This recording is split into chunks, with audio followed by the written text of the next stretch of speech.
आदाब। Programme 55 minute के साथ मैं आपकी खिदमत में अब्दुल कुद्दूस हाजिर हूँ। तो हमारे पास इस वक्त जो हमारे पास मौजूद है यहाँ पर हमारे प्रोग्राम में, वो है एक कंपनी में, हवाई जहाज़ की कंपनी में, एयरलाइन के अंदर एयर होस्टेस की जॉब करती हैं। हम उनसे पूछते हैं कि क्या वो इस माशरे में, मर्दों के इस माशरे में, जैसा कि औरतें कहती हैं, क्या वो अपने आप को कंफर्टेबल फील करती हैं। तो आइए आप इस्तकबाल कीजिए, तशरीफ लाती हैं एयर होस्टेस।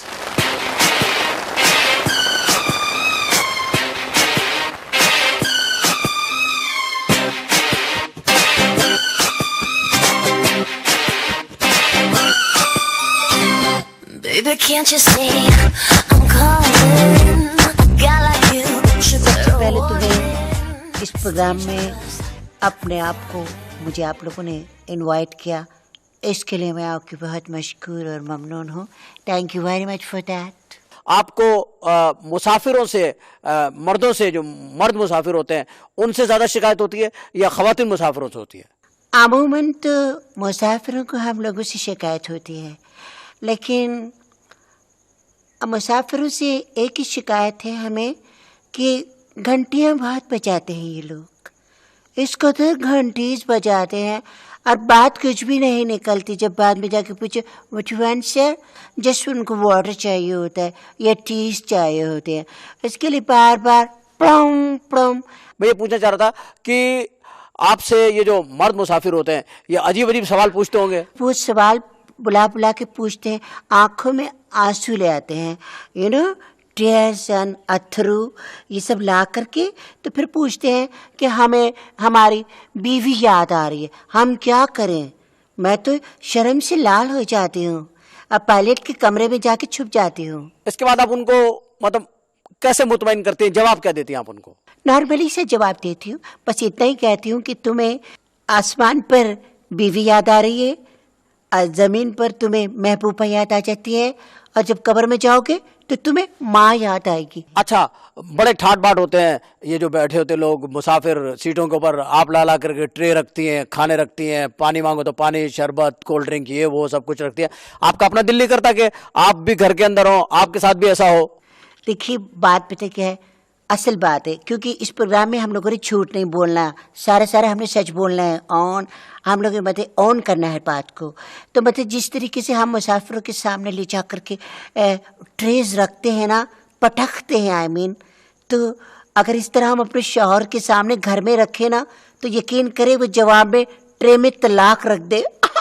अच्छा, तो इसका मतलब ये हुआ, एक मिनट, मैं वही पूछ रहा हूँ। अच्छा, ये इसका मतलब ये हुआ कि आपको ट्रेनिंग यही दी जाती है? नहीं, ट्रेनिंग तो हमें बहुत अच्छी दी जाती है, लेकिन क्या करें, हवाओं में फिर के, जहाज़ों में फिर के, घूम के, आप यकीन करें दिमाग घूम जाता है। नादरीन, जैसा कि आप देख रहे हैं कि गुफ्तगू का इस वक्त आगाज हो चुका है, ज़र बहस है एयर होस्टेस। हम एयर होस्टेस से इनसे गुफ्तगू करते रहेंगे, हमारे और मेहमान भी आते रहेंगे, लेकिन इस वक्त हम लेने जा रहे हैं एक ब्रेक। ब्रेक के बाद एक बार फिर आपको खुशामदीद। हमारी जो अगली मेहमान है वो एक नर्स हैं, उन्हें भी मर्दों से बहुत शिकायत है, बल्कि मर्दों से कम और मरीजों से ज़्यादा शिकायत है। तो तशरीफ़ लाती हैं नर्स।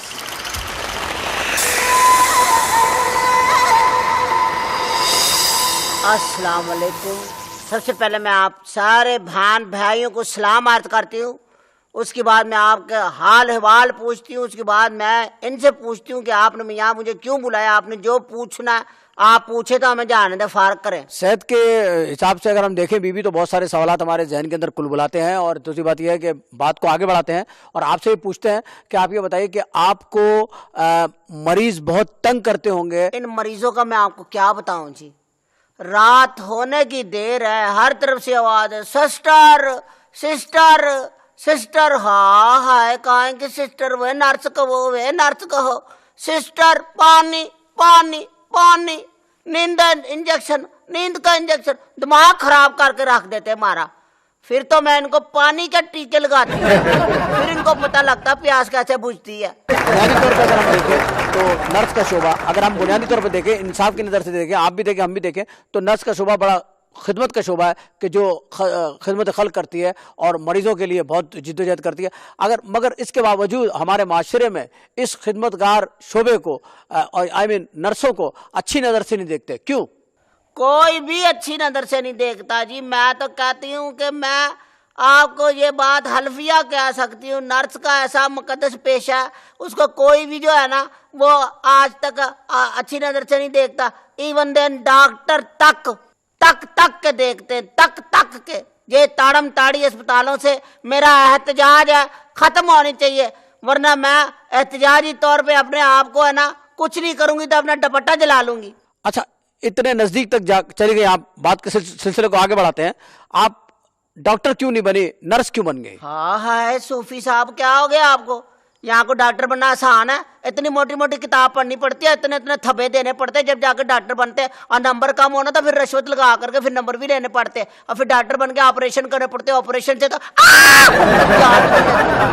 ऑपरेशन मैंने खा करना था, सारी लेबोरेटरी की चीजें टूट गई, मैं डड्डू फटती रही, डड्डू फटिया नहीं गया, ऑपरेशन ही नहीं हुआ, डॉक्टर ने मुझे डिसमिस कर दिया, ऊपर से मेरा जुर्माना हो गया। तो बस तकफार, ऐसी डॉक्टरी कौन करे? डड्डू नहीं फट सकी तो मैं की करना सी। एक सवाल जिससे हमारे नाज़रीन बड़े खुश होंगे, वो सवाल यह है कि ये जो बिजली का जाना है, लोड शेडिंग है, अगर ड्यूरिंग ऑपरेशन कोई लाइट चली जाती है, और कोई ऐसा इक्विपमेंट यूज कर रहे हैं डॉक्टर जो इलेक्ट्रिक से चल रहा है, अगर वो ऐसा हो जाए तो क्या हॉस्पिटलों के अंदर भी लोड शेडिंग वगैरह होती है? हाँ है, ऐसा बुरा होता है ना, अगर ऑपरेशन के एंड टाइम के ऊपर कहीं चली जाए ना लाइट, तो तौबा तौबा तौबा तौबा तौब करा देती है लाइट। पता क्या होता है, मैं आपको बताती हूँ। एक दफा हम ऑपरेशन कर रहे थे किसी के पित्ते का, उसके अंदर पथरी थी। हाँ हाय, एक पथरी निकाली अंधेरे में, उसको 20 पथरियां डाल दी, खाना खराब, मरीज एड़ियां रगड़ के रोने लगा, हाय मैं मर गया, हाय मैं मर गया। क्या करे, मरीज तालियां बजाने लगे अंधेरे में। इतनी गड़बड़ हो जाती है ना। लोड शेडिंग तो अस्पताल के अंदर होनी नहीं चाहिए, लोड शेडिंग तो पता सिनेमा हॉल के अंदर होनी चाहिए। अच्छा, ये जो हॉस्पिटल के अंदर आप जॉब करती हैं, इसमें आपको आने जाने के लिए पिक एंड ड्रॉप की सहूलत फैसिलिटी दी हुई है हॉस्पिटल ने? सारी रात सोई नहीं ना, अब वासियाँ आ रही हैं, क्या करूं फिर? चाहे इंटरव्यू हो रहा है, लेकिन मुझे हकीकत तो बतानी पड़ेगी। बात ऐसी है कि पिकिंग ड्रॉप का जहाँ तक ताल्लुक है, ड्रॉप तो मैं खुद ही हो जाती हूँ, और पिक मुझे वो कर लेते हैं जिनके साथ मेरी मंगनी हुई है। इंशाल्लाह शादी भी मेरी उन्हीं के साथ होगी, और फिर मैंने तलाक का प्रोग्राम, मैंने आखिर तलाक तक सोचा हुआ है। तो मेरी बड़ी बाजी को भी तलाक हुई, उनसे छोटी वाली को भी तलाक हुई। हमारे घर के अंदर सिर्फ मैं ही हूँ जिसे तलाक नहीं हुई। तो मैं मैच नहीं करती, कहीं शादी में जाते तो सब उंगलियां उठाते हैं कि देखो ये उनकी बेची है जिसको तलाक हुई है, बाकी सारे घर को हुई है, तो सबको हुई है, तो सबके सब मिलकर रहना चाहिए, इसी को तो अतात कहते हैं। एक बड़ा जाती सा सवाल मैं आपसे करने लगा हूँ, आपकी शादी नहीं हुई अभी तक? पहली तो मेरी मैरिज हो चुकी है, फर्स्ट मैरिज, मगर वेरी फर्स्ट नाइट जब मेरे खान ने मेरा उसको क्या कहते हैं घूंघट उठाया ना, तो वो जोर के खांसे, ऐसा खांसी का दौरा पड़ा, इतना खांसी का दौरा पड़ा, वो उनकी आखिरी नशरियात थी। हाँ, तो मैं पूछ रहा था कि कभी आपने नाइट ड्यूटी भी की है? नाइट के अंदर ड्यूटी तो नहीं होती, मरीजों के खाने बच जाते हैं वो खा लेते हैं, मरीजों को पूछ के मैं तो जगह जगह के मरीजों को दवाइयाँ देती हूँ नींद की। उठोगे नींद की तो गोलियाँ खाओ, सोओगे खाना खराब, गोलियाँ थोड़ा पीऊ खाएगा। बेबी, आपसे गुफ्तगू का सिलसिला जारी रहेगा, लेकिन इससे पहले हम जरा चलते हैं अपने प्रोग्राम जाने और बात को जरा खात्मे की तरफ लेकर चलते हैं। नाजरीन, मिलते हैं आपसे एक छोटे से ब्रेक के बाद, जाइएगा मत, हमारे साथ रहिएगा। वेलकम बैक नाजरीन, हम आपको एक बार फिर खुशामदीद कहते हैं। अब हमारे जो मेहमान इस वक्त हमारे सामने मौजूद है, ये हमारी मेहमान क्योंकि शायद ये हमारी बहुत हेल्प कर सकेंगी, इसलिए कि इनका ताल्लुक पुलिस से है, लेडीज़ पुलिस, और वो समझती हैं जराइम की गहराई को भी और होने वाले जुर्म को भी। तो हम गुफ्तगू का सिलसिला आगे बढ़ाएंगे और इसको लेकर के चलेंगे अपने आने वाली मेहमान तक। तो आपकी बहुत सारी तालियों में पुलिस इंस्पेक्टर रक्षिंदा। अस्सलाम वालेकुम। सबसे पहले मेरा सलाम कबूल करें और मुझे ये बताएं कि ये कितने बजे प्रोग्राम खत्म होगा, ताकि उसके हिसाब से मैंने जाके थाना ज्वाइन भी करना है। अब ये औरतों से बहुत ही गहरा ताल्लुक है लेडीज़ पुलिस का, तो मैं आपसे पहला अपने मालूमात के लिए एक मिनट ठहरिए प्लीज़, मुझे बात कर लीजिए। हम आपके सवालात लेंगे अभी 1 मिनट के वक्फे के बाद। हाँ, तो मैं ये पूछना चाह रहा था आपसे कि ये जुराइम क्यों होते हैं? जुराइम होते हैं जी पेट के खातिर। मैं आपको बताऊं, जो क्या है जुराइम, जाहिर है कि जी मजबूरियों के तहत ही होते हैं। अब देखे ना, कोई अगवा करता है, उसका मतलब होता है कुछ पैसे मिल जाए तो शायद मैं करियाने की दुकान खोल लूं, लेकिन ऐसा नहीं होता। वो आखिरकार बेचारे को गोली लग जाती, मर जाता है। कुछ लोग जुराइम इसलिए, हालांकि जुराइम करना नहीं चाहिए, अगर किसी को पैसे की जरूरत है तो वैसे किसी से मांग ले कि भाई मुझे जरूरत है, लेकिन यहाँ लोग बच्चा उठा के ले जाते हैं, पुड़पुड़ी के ऊपर बंदूक रख के पैसे ले लेते हैं। और तो सबको छोड़े ना, मुझे 2 मरतबा मेरे इलाके के अंदर चाकू दिखा करके पैसे ले लिए। ये और बात है कि बाद में मैंने उनसे डबल वसूल किए। अच्छा ये बताइए कि ये ज्यादातर जराइम में इन्वॉल्व कौन होता है, मर्द या औरतें? और ये मर्द ज्यादा जुर्म करते हैं या औरतें? पर जिसको भी मौका मिले वो कर लेता है। मैं इसको मौका दूं, ये मेरी जेब काट लेगी कब वक्त मारी। कोई नहीं कह सकता खाना खराब नर्सों के बारे के अंदर। आज तक किसी ने नर्स के बारे के अंदर कोई बात की है तो मुझे बताया, मेरे मुंह पे आके कहा कि नर्सें ऐसी होती है। हम अगर ऐसी वैसी होती ना तो सफेद लिबास पहन के, ये दागदार लिबास नहीं है, चिट्टे कपड़े पहने हुए, एक छीट नहीं हमारे ऊपर किसी इल्जाम की। आप लोग तो लूट के खा गए सारे माशरे को, गगन तकड़ियां लगा ली, जमानतों पे पैसे खा गए, पकड़ने पे पैसे खा गए, जुआ पकड़ा, जुए में से पैसे खा गए। खाना खराब बातें करती हैं आप, बहुत ज्यादा हमारे साथ बातें ना करें आप। हाँ, मेरे मुंह ना लगना ज्यादा। मैं जमानत के कागजात जेब में रख के घूमती हूँ, मुझे ना पकड़ने छकड़ने की धमकी देना। अच्छा, हाँ, तुमने जो इतनी अंगूठियां पहनी हुई है, तुम सुनारे की बीवी हो, इसमें काम करती हो। तुम्हें तो हाथों में गोलियां पहननी चाहिए। गोलियां, मैं तुम्हें गोलियां ना मार दूं। मैं पुलिस में, तो तुम्हारा क्या ख्याल है हाथों के अंदर मैं क्या बताऊं, बम पे बांध के घूमू? हाँ, दिमाग खराब कर दिया। मुझे इस प्रोग्राम में बुला के आपने अच्छा तो नहीं किया सूफी साहब। एक बात और बताइए आप हमें कि जब आप पुलिस के महकमे में काम करती हैं तो ये बताइए कि जब कोई खातून पकड़ी जाती है तब सिफारिशें ज्यादा आती हैं? कौन सी सीटियां मार रहे हैं कुदूस भाई, आपने कौन सी अवाम बुलाई हुई है, सीटियां मार रहे हैं? और मेरी आदत है को सीटी मारे तो मैं उठ के चल पड़ती हूं। जब खातून कोई पकड़ी जाती है जब सिफारिशें ज्यादा आती है, या जब कोई मर्द पकड़ा जाता है जब थाने में सिफारिशें ज्यादा आती है? देखिए, एक तो छापा मारने से पहले ही सिफारिशें आ जाती है कि वहां छापा ना मार। अगर छापा मार दे तो सिफारिशें करने वाले खवातीन के पीछे ज्यादा आते, जो कि यानी कि जो मैं सच बोल रही हूँ, ओरिजिनलिटी तो यही है ना। वो लोग औरतों के पीछे ज्यादा आते और फिर मर्दों के पीछे तो आता ही कोई नहीं।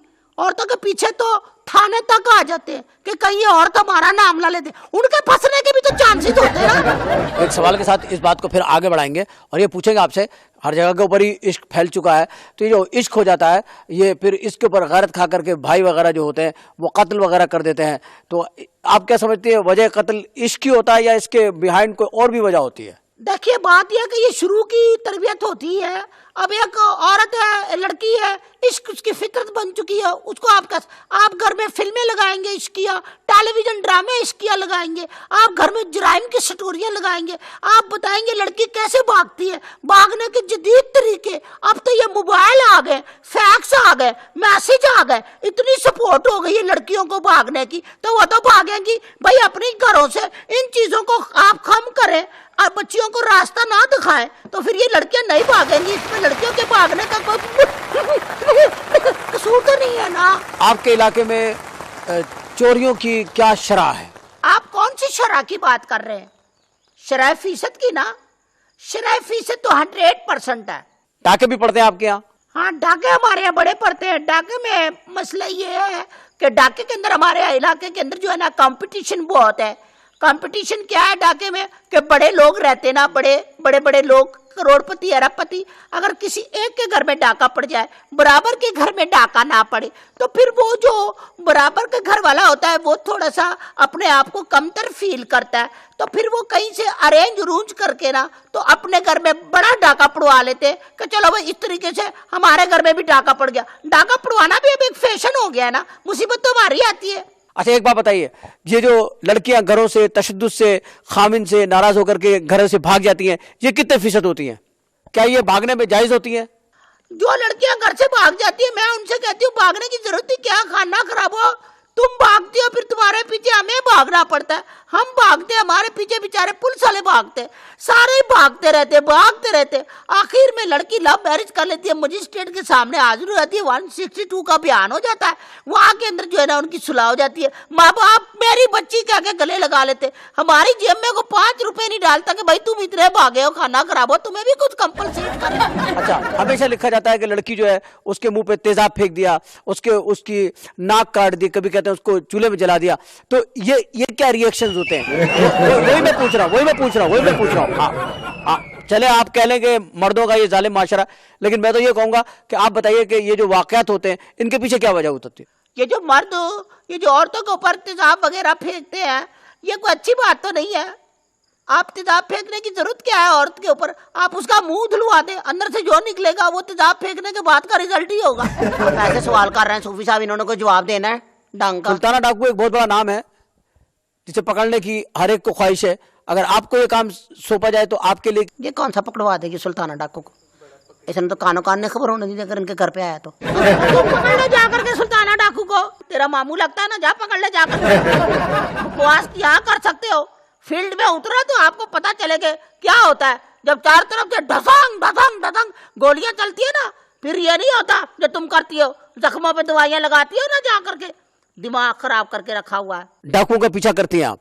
नहीं जी, मैं तो डाकुओं का पीछा नहीं करती, वो फिर वो खाना खराब हमारा पीछा करते। ये अच्छी बात तो नहीं है एक दूसरे का पीछे जाना।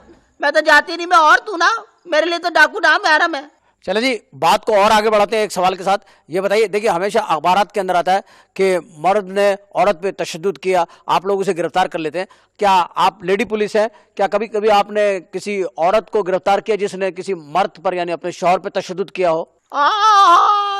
This is very interesting question. Audience भी इसको बहुत एंजॉय करेंगे। ये सवाल जो आपने किया है कि क्या कभी औरत ने मर्द पे तशद्दुद किया है, दिस इज बेसिकली औरत ही मर्द पे तशद्दुद करती है, मगर मर्द जो है अपनी अना, अपने वकार, अपने स्टैंडर्ड की वजह से इसका जिक्र जो है ना माशरे में नहीं करता। अब वो क्या कहता है, अच्छा लगेगा कि मुझे मेरी बीवी ने मारा कल हंटरों से, इसलिए ये बात छुपी है तो छुपी रहने दो। बात यह है कि मर्द तो पैदा इसीलिए हुए कि आपको जहनी अजियतें तकलीफें पहुंचाए। मे बी आप इस फीलिंग्स को बैठ कर ना समझ सकते हो, but as a women I feel कि ऐसा होता है, औरतों को बहुत अजियत देते हैं मर्द। मेरी बड़ी बाजी को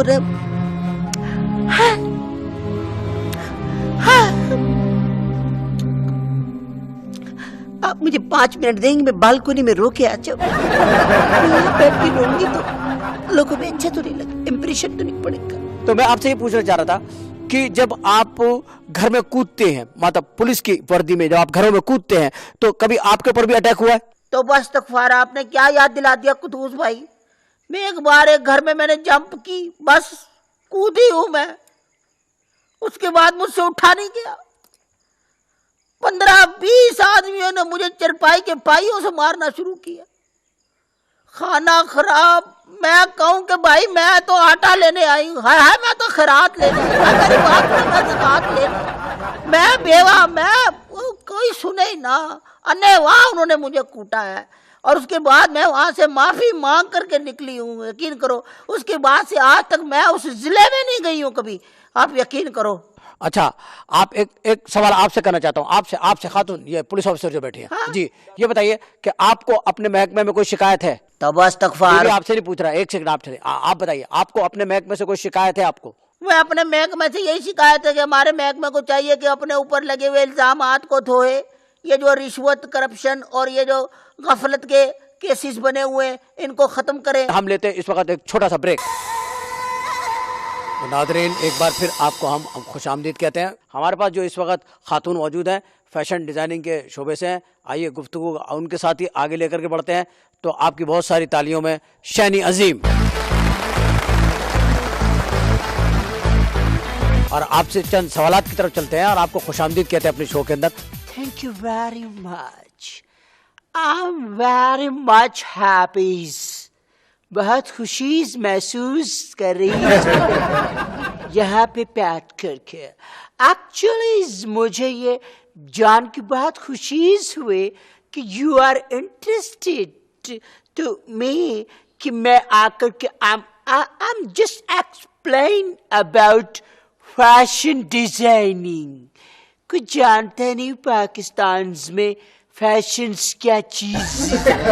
हर वो चीज जिसकी इश्तिहारबाजी होती है या उसकी पब्लिसिटी होती है, उसके अंदर औरत का होना बहुत जरूरी है। क्या ये बात बिल्कुल सही है कि औरत नहीं होगी तो वो इश्तिहार ही नहीं होगा? औरत की वजह से ये सारा का सारा सोसाइटी के अंदर जितने भी लाइफ है, ये just because it's women's, women's नहीं है तो कुछ भी नहीं है। ये गाना भी है, वोमेन्स नहीं है तो कुछ भी नहीं। शायद ने भी प्रूफ किया है एक्चुअली औरत की रौनक है। अब आप दुनिया से औरत को निकाल दीजिए और ये दुनिया बिल्कुल वीरान। ये जो कपड़े पहनने का फैशन है, इसके अंदर जो कमी वाक़ई हुई है, मिसाल के तौर पे लड़की जो है वो पहले कमीज, शलवार, बुर्का, दुपट्टा, अब इसमें से बुर्का गया, बुर्के का खर्चा कम हुआ, फिर उसमें दुपट्टा गया, दुपट्टे का खर्चा कम हुआ। तो इसका मतलब ये हुआ कि ज्यों ज्यों औरत फैशन करती जा रही है, अखराजात भी बजट में भी कमी आ रही है। ये नहीं है कि वो सिर्फ फैशन ही कर रही है, बजट भी कम कर रही है। आप ये बताइए कि आपने अब तक फैशन डिजाइनिंग में अपने ऊपर कम से कम कितने गज कपड़ा इस्तेमाल किया है? मैंने मिनिमम जो ड्रेस मेरा बना है the last time that was 1 metre. 1 गज कपड़ा में मैंने पूरा ड्रेस बनाया और पेरिस में मैं फैशन शो में गई एंड मैंने प्राइज विन किया just because of 1 metre. Jeans की शर्ट और ट्राउजर उसके अलग थे। 1 मीटर का just scarf over here, scarf you feel, scarf for women, very respected. पलट के आपकी तरफ आते हैं। एक मिनट, ये बताइए कि औरत कब अच्छी लगती है? एक्चुअली मैं आपको बड़ा परफेक्ट आंसर दूंगे। इस आंसर के साथ ना एवरीबॉडी इसके इत्तेफाक करेंगे, क्योंकि हर मर्द को वो औरत अच्छी लगती है जो खर्चा नहीं मांगती। I mean you know demand, जो आपने दे दिया उन्होंने ले लिया, दैट्स ऑल। तो इसका मतलब ये हुआ कि लड़की जो हो वो गूंगी हो? औरत गूंगे भी होगी अगर, तो भी वो जो है अपने इशारों से पैसे मांगेगी। देखिए, कुछ रस्म रिवाज ऐसी हैं जो आज तक तब्दील नहीं हो सकी, ना माशरा उसे तब्दील कर सका, ना हम तब्दील कर सके। मिसाल के तौर पे औरत ने बेइंतहा फैशन किए, नित नए डिजाइन किए, मगर मुझे आप एक बात बताइए, आखिरकार शादी का जो लिबास है दुल्हन का, ये क्यों नहीं तब्दील हुआ अब तक? ये वही है और अजल तक मेरा ख्याल है वही रहेगा। क्योंकि शादी जो है ना वो तो एक दिन ही तो पहनते हैं वो वाले कपड़े वो लोग, उसके बाद तो बक्सों में रख देती हैं, फिर सर्दियों में सिर्फ धूप लगाने के लिए उनको निकालते हैं, उसके बाद वही कपड़े उनकी बच्ची की शादियों में चले जाते हैं। ये कपड़ा दर कपड़ा होता है, यू नो। आप समझ रहे मैं क्या कह रही है? बीबी, आप तो नर्स है, लेकिन आपका फैशन से कोई ताल्लुक तो नहीं, लेकिन आप इसके बारे में क्या कहना चाहेंगी? फैशन के बारे में आपकी क्या राय है? मैं तो जी फैशन के बारे में कुछ भी नहीं कह सकती, उसकी वजह कि हम तो फैशन करते ही नहीं ना, हमें फैशन करने देते। डॉक्टर हमें फैशन करने देते, फैशन करके जाए तो कहता है बीबी तुम्हें शर्म नहीं आती सिस्टर, तुम फैशन करती हो? घर के अंदर चले जाए तो लोग कहते हैं हाँ है, अस्पताल फैशन करके जाओगी। शादी में चले जाए तो रिश्तेदार पूछते हैं तेन फैशन तो फुर्सत नहीं, तू खाक के सीधा इलाज करना। बता कहाँ जाके हम फैशन करें? मुझे तो फैशन से वैसे नफरसी हो गई है। और क्या, उसकी वजह यह है कि हम फैशन तो कर ही नहीं सकते हैं ना। उसकी वजह यह है कि औरत तो शादी अच्छी लगती है, जितनी अच्छी शादी औरत होती है चीज़ों को औरत होती ही नहीं है। औरत वही होती है जो जिसके अपना हुस्न होता है ज़ाती तौर पर। जैसे मैं हूँ, पैदाइशी हसन है मेरा, बाई बर्थ में हसीन हूँ। हर आदमी मुझे कहता है आप नेचुरल ब्यूटी। फैशन बहुत ज़रूरी चीज़ है औरतों के लिए। औरताज को चाहिए कि वो फैशंस करें। अगर औरताज फैशन करेंगी, मुख्तलिफ पार्टीज में जाएंगी तो अट्रैक्ट करेंगी औरताज। और मेकअप्स जो है ना वो तो अब आपको मालूम है हर ओकेजन के अलग मेकअप्स होते हैं। आई मीन डेड बॉडी का अलग मेकअप होता है। अगर आप किसी की डेड बॉडी में जा रहे, आई मीन कोई मर गया है, तो आपकी ड्रेस की मैचिंग जो है ना वो ऐसी होनी चाहिए कि गमनाक हो, यानी ट्रेजिक लुक आपके आने चाहिए। अगर आप मैरिज में जा रहे तो आपका हैप्पी लुक आना चाहिए। अगर आप सड़क क्रॉस कर रहे हैं तो आपका एक्सीडेंटल लुक आना चाहिए। अगर आप I mean, different kind of occasions and different kind of makeups. आप तो खैर एयर होस्टेस हैं, आपसे तो फैशन ही जन्म लेते, लेकिन फिर भी मैं आपसे राय पूछना चाहूंगा कि आप क्या बताएंगी कि फैशन के बारे में आपकी क्या राय है? देखिए, फैशन के ऊपर I believe fashion because you know smartness the very first thing. First thing आपको अपने आप को मेंटेन करना है ना, maintain is very much for women specially. हम इस दुनिया के अंदर रह रहे हैं, हम लोगों को जो है ना एक स्मार्ट दुनिया के अंदर हम है, तो स्मार्ट रहना चाहिए। स्मार्ट आपको ड्रेस कर सकता है, ड्रेस का डिज़ाइन कर सकते हैं। I believe on fashion, this why मैं सारा फैशन करती हूँ। हेयर स्टाइल को मैं रोज़ चेंज करती हूँ, डेली मैं अपना हेयर स्टाइल चेंज करती हूँ। आज मैंने ये कपड़े पहने, कल मैं दूसरे कपड़े पहने। एक मिनट इनकी राय ले लें, फिर आपकी राय। एक मिनट, हाँ, तो आप बताइए, आप तो पुलिस में हैं, तो आपका नुक्ता नज़र क्या है फैशन के बारे में? क्या कि पुलिस की जो खातून है, इनको पुलिस की अंदर कोई फैशन चाहिए, आपको भी कोई डिज़ाइन वाले कपड़े चाहिए इसके अंदर? बताइए। नहीं, हमारी वर्दी फैशन नहीं, बस मैंने तो ऐसी फिटिंग वाली सिलवाई हुई है। ज़्यादा ढीली कमीज हो ना तो फिर कहते हैं बड़ी मोटी औरत है। इनके बारे में, इनकी जो सबसे बड़ी जो पीपल इनको डिसलाइक करते हो उसकी वजह क्या है? उसकी वजह है बेसिकली इनका डिज़ाइन ना होना, इनका यूनिफॉर्म को। इनको डिज़ाइन होना चाहिए, it should be look like a smart woman. इन लोगों को ट्राउजर्स पहनाए, फिर देखिए ये पतली भी हो जाएंगे, और इन लोग की जो जो इन लोगों का चाल चलने का तरीका है वो भी चेंज हो जाएगा। आई एम सॉरी, आप माइंड मत कीजिएगा, माइंड तो वैसे भी आप लोग के पास होता है ना। आराम से बैठे हैं प्लीज। आप ये देखें कि मैं कौन हूँ। 3 फूल मेरे लगे हुए हैं, तुम्हें तो एक कांटा नहीं लगा हुआ, तुम्हें बस अब एक चांटा लगेगा, तुम ठीक हो जाओगी। मुझे आराम से बात करें, ऐसे आराम किसी को कोई बाप दादा का खाता नहीं चल रहा कि आप मुझे थाने में बंद करवा देंगी। I have a lot of contacts you know and police and special. आपको क्या पता मैं कौन हूँ? Please I am just request, okay. मैं वैसे ही ड्यूटी छोड़ करके आदमी आया होता ना, उसका दिमाग खराब हुआ वो होता है। तू वड्डी मेरी मां ना बन, इंसान दी पुत्र बन। जे मैं इत्थे तेरा लिहाज कर रही हूं तो मैं इस वजह तो कर रही हूं कि इत्थे मेहमान आए बैठे ने, ओ की सोचणगे कि आपस में जाके इन्होंने की कुतखाना खोलिया इत्थे। Oh my God, it's so funny. Quddus साहब, आई मीन कि जैसे को तैसा तो करना ही पड़ता है। अब जिसकी औकात थी उसको देनी पड़ी, अदरवाइज इसने समझना थोड़ी था। नादरीन, जैसे आप देख रहे हैं कि बात चल रही है, बात को और आगे बढ़ाएंगे, लेकिन इन बात को आगे बढ़ाने से पहले हम लेंगे छोटा सा ब्रेक। नादरीन, एक बार फिर आपको उसी तरीके से वापसी की मुबारकबाद। हम दोबारा वहीं से प्रोग्राम को ज्वाइन कर रहे हैं जहाँ से प्रोग्राम का सिलसिला टूटा था। तो बात हमारी पहुँची थी वहाँ तक कि जहाँ तक हमने ये अंदाज़ा लगाने की कोशिश की थी कि मर्दों के इस माशरे में औरत कहाँ तक पिस रही है। तो मुमकिनात में से जितने भी हमारे शोबे हैं वो हमने यहाँ अरेंज करने की कोशिश की है। बात हो रही थी इल्म की।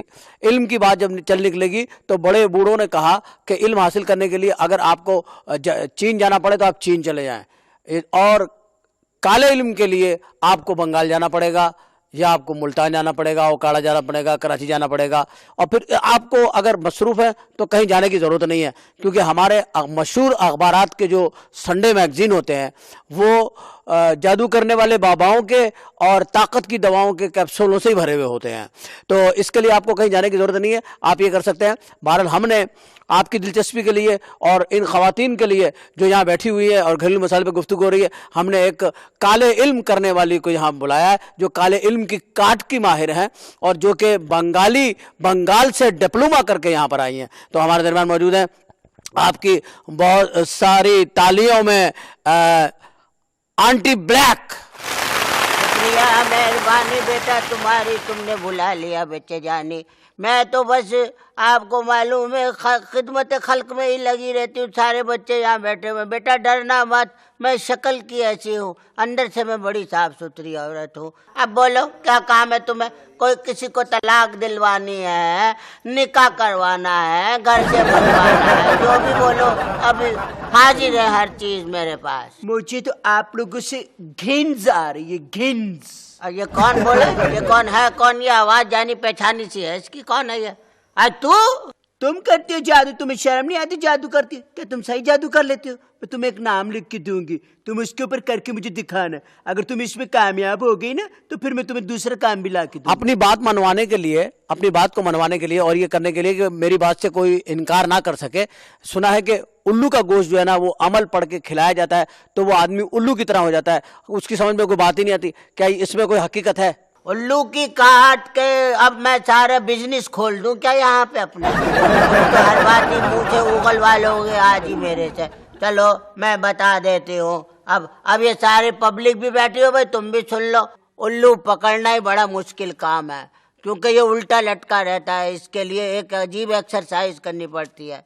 फिर इसको पकड़ के मैं लाती हूँ, ज़िबा करती हूँ। इसके खून से तावीज़ लिखे जाते हैं। इसकी रगड़ाई होती है सुखाने के बाद। उसको फिर सफ़ूफ बना के ना, उसका सफ़ूफ, तो फिर वो तकसीम करती हूँ पढ़ाई करके औरतों में। खामिन को खिला दो, खीर में डाल दो, मीठा तबीयत का हो जाएगा। अगर किसी से बदजन करना है तो कड़वे में दे दो। ये होता है। कुद्दूस भाई आप समझाएं, इससे तो माशरे के अंदर बड़ी बैड सिचुएशन हो जाएगी। हर आदमी ये सोचेगा कि मुझे मेहनत करने की क्या जरूरत है, मैं तो बस इल्म करवाऊंगा और अपने काम करा लूंगा। यही होगा ना, फिर और क्या होना है। एक सवाल आपका और लिखा होता है इश्तिहार के अंदर, आपकी तरफ से दावा होता है कि 3 यौम के अंदर जो है ना मुराद पूरी। ये इनका लिखा हुआ होता है, 3 यौम का इनका लिखा होता है। आज आपने कहा 3 यौम में दिल की मुराद पूरी। फिर आपका लिखा होता है कि आपका एक और मैं आपसे पूछना चाहता हूं कि क्या ये बहुत ज़रूरी है कि काले इल्म के ज़रिए या इल्म के ज़रिए ही जो है वो शौहर की मोहब्बत हासिल की जा सकती है? ये औरतों ने मर्दों को फंसाने का एक ही तरीका सोचा हुआ है कमबख्त मारियों ने। बस किसी तरह जादू कर दो, पेट में उतार दो, पुतले बनवा दो। अरे ऐसा ना करो। किसी का दिल जीतना है इखलाक से जीतो, सास नंदों को जीतना है मोहब्बत प्यार से जीतो, खामिन को जीतना है अपने किरदार से, गुफ्तार से जीतो। अगर आपके घर में आपके घर वाले ही दुश्मन हो जाए, मिसाल के तौर पे आपकी रफ़ीक हयात, वो जो आपकी बीवी होती है, अगर वही आप पे जादू वगैरह सिफली ये इस किस्म के काम शुरू कर दे, तो क्या उससे कैसे बच सकते हैं हम? मैंने तो किताबें पुरानी पढ़ी हैं। चंगेज खान की बीवी ने अपने शौहर पे तावीज़ करवाया कि ये जंग हार जाए, कत्ल हो जाए। ये वहाँ से चला हुआ है, ये कोई आज का किस्सा नहीं है। ये बड़ी पुरानी रिवायतें हैं। ये बीवियाँ बहुत जालिम होती है, ये नहीं सोचती कि भाई ये किसी के बच्चे हैं क्या है। बस कहती है हमारे पैर के नीचे रहे, हर बात हमारी सुने, किसी की ना सुने। बहनें अलग लगी हुई हैं, भाभी से भैया बदजन हो जाए, माँ बेटे के ऊपर लगी। अब एक आदमी है, उस पर पूरा खानदान तावीज़ कर रहा है, क्या काम करेगा वो? चले देखिए, ये प्रोग्राम ऐसा है कि जिसके अंदर हम आवाम के सामने सारे मसाइल को डिस्कस करते हैं और आवाम के सामने कोई बात छुपा के नहीं रखते। आप आज हमारी मेहमान हैं, ईमानदारी से बताइए कि यहाँ जो लोग मौजूद हैं, इनमें से आपके पास कभी कोई जादू वगैरह के लिए आया? ये बैठी हुई है ना सामने, क्या नाम है इसका, इसे तो मैं बड़ी अच्छी तरीके से जानती हूँ। ये अब आकर के ये एनसेचो हुई है। एनसेचो कब हुई है आकर के? पहले तो मेरे पास ही आती थी तावीज़ लेने के लिए। इसको तो मैंने 1000 मरतबा मुवक्कलों से मुखबरियाँ करवा के बड़ा बड़ा सामान पकड़वाया है। रिवार्ड नहीं देती, ना कोई पैसे देती। अब मैं इसका काम ही नहीं करता। तो जी लानत भेजती जादू करने वालों पर और करवाने वालों पर। तो बस तक बार इसका मुंह नहीं देखा आपने, कैसा हो गया जादू कर करके। ये नर्स भी आई है, ये कह रही थी एक बार मुझे कि नाइट ड्यूटी के अंदर एक डॉक्टर है शफकत नाम का, वो अगर मुझे मिल जाए तो मैं नर्स की नौकरी छोड़ दूंगी। आप खुदा का खौफ करें, दूसरे के घर उजड़वाती हैं आप, हैं? ये अपनी उम्र देखे आप, आपके पैर हाथ सब कुछ तो आपका कब्र के अंदर है, आपकी सिर्फ आवाज बाहर है। और मुझे इसने 500 रुपए पहले दिए बयाना। 500 रुपए में कभी डॉक्टर मिलता है? दवाई नहीं मिलती, वक्त मारी 500 में डॉक्टर लेने आ गई। मेरे मुंह ना लगना, मैं बड़ी तेज किस्म की नर्स हूँ। फिटेमूज कॉलेज इल्म्स के ऊपर मैं तो इसके ऊपर बिलीव ही नहीं करती। हाँ, तो मैं तो नहीं समझती क्योंकि जादू से किसी को फंसा सकता है या उसको बेवकूफ बना सकता है। Stupid thinking is all thing.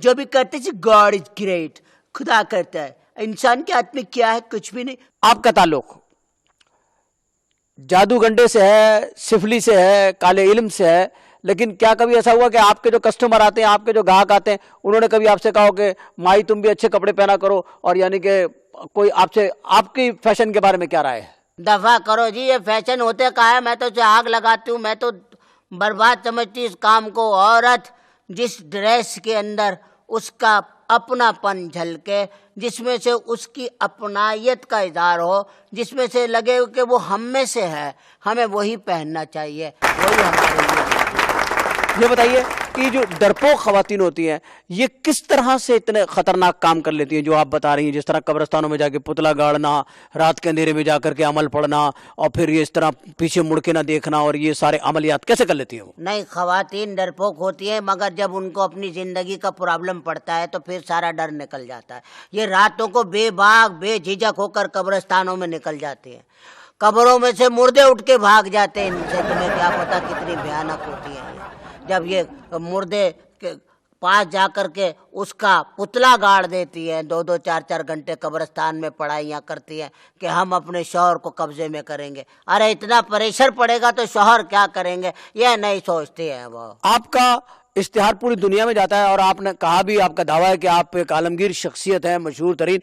कभी कोई बाहर के मुल्कों से कोई बहुत मशहूर शख्सियत ने आपको जादू के लिए कहा है कि उसके लिए आप काम करें? अब मेरे उससे कॉन्ट्रैक्ट कर रहे हैं, मैंने सुना है वो अमेरिका वाले मुझसे कॉन्ट्रैक्ट कर रहे हैं कि वो इराक के ऊपर जादू कराना है कि सब जो है ना वो बुश के फेवर में हो जाए, और फलस्तीन में कराना है शहरून के फेवर में हो जाए, और कश्मीर में कराना है ताकि सब लोग उनके फेवर में।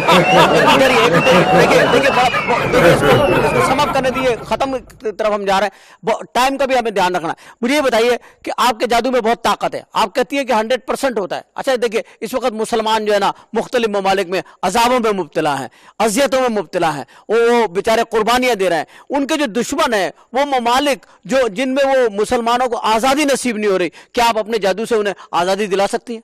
जिस दिन भी मुसलमान इकट्ठे हो जाएंगे और आपस में एक दूसरे के समझ लेंगे प्रॉब्लम को, इनका कोई प्रॉब्लम नहीं रहेगा, क्योंकि खुदा ताला इनके साथ है।